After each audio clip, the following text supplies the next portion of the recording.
Hey guys, welcome to my channel. ఈరోజు వంకాయ రెసిపీస్లో మెయిన్గా మనకెంతో ఇష్టమైన గుత్తి వంకాయ కూర చేసి చూపించబోతున్నాను. గుత్తి వంకాయ అంటే చాలామందికి చాలా ప్రాణం అండి. ఎంతో ఇష్టంగా తింటారు. కానీ అలాంటిది మృదువుగా వెన్నలాగా రాకుండా కొన్నిసార్లు చెడిపోతుంది. సో అలా లేకుండా వెన్నలాగా కరిగిపోయే వంకాయని చిక్కటి గ్రేవీతో ఎంతో టేస్టీగా వేడి వేడి అన్నంలోకి కలుపుకొని తింటే ఎలా ఉంటుంది? చాలా అద్భుతంగా ఉంటుంది కదా.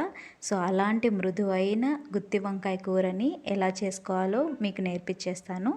సో దీనికోసం ముందు మసాలాని ప్రిపేర్ చేసుకుందాం. ముందు మిక్సీ పెట్టుకొని మొత్తం మసాలాని ఫస్ట్ ప్రిపేర్ చేసుకుందాము. ముందుగా దీంట్లోకి అల్లం వెల్లుల్లి ముక్కలు వేసుకోవాలి. అల్లం వెల్లుల్లి ముక్కలు చిన్నగా కట్ చేసుకొని వేసుకోండి. తర్వాత ఉల్లిపాయలు వేసుకోవాలి. ఉల్లిపాయ నేనైతే చిన్నవి తీసుకున్నాను. సో 3 కట్ చేసుకొని వేసుకుంటున్నాను. మీరు పెద్దది తీసుకుంటే ఒకటి వేసుకుంటే సరిపోతుంది.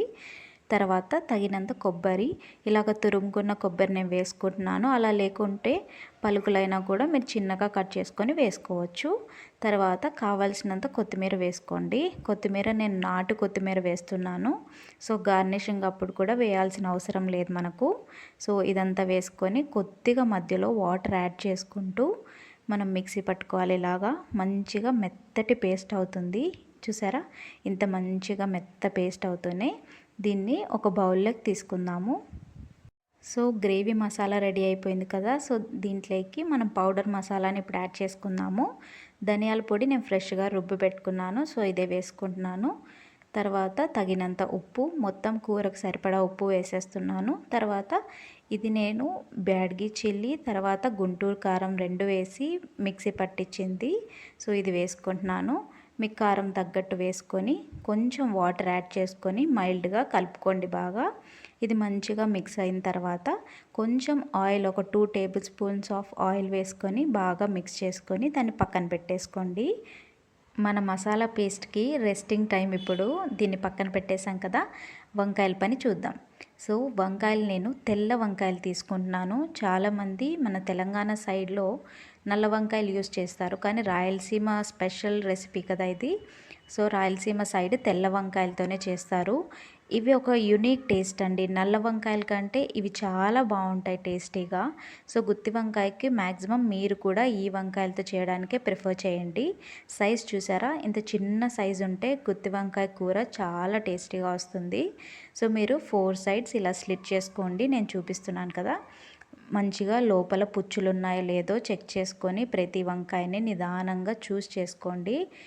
లోపల పుచ్చుంటే మాత్రం మొత్తం కర్రీ అంతా దెబ్బతింటుంది. కాబట్టి స్లోగా చూసుకొని నిదానంగా చేసుకోండి.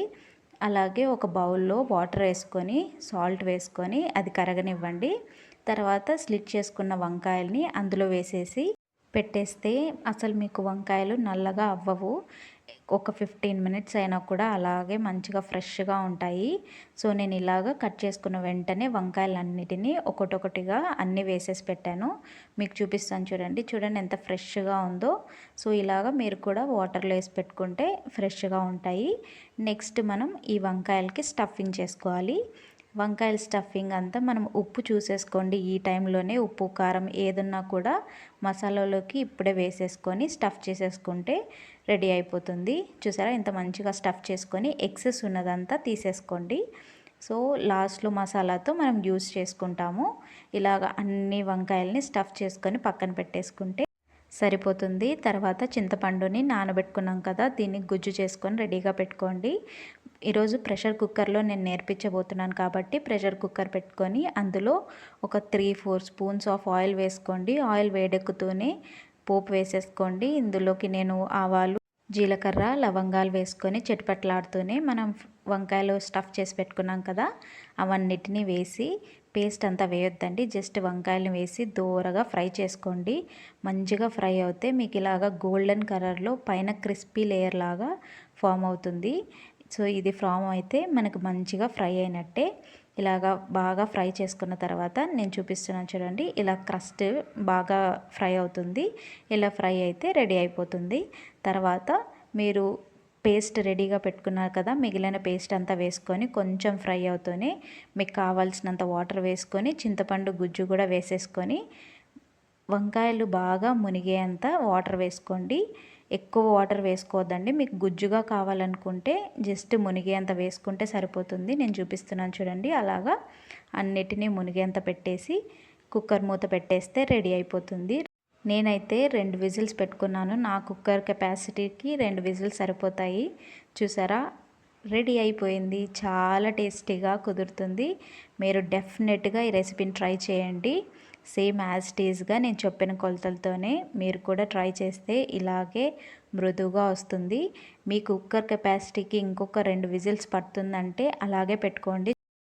ఈ అద్భుతమైన ఎంతో టేస్టీగా ఉండే గుత్తి వంకాయ కర్రీ రాయలసీమ స్పెషల్ రెసిపీ మీరు కూడా డెఫినెట్గా ట్రై చేసి ఎంజాయ్ చేయండి. Bye bye.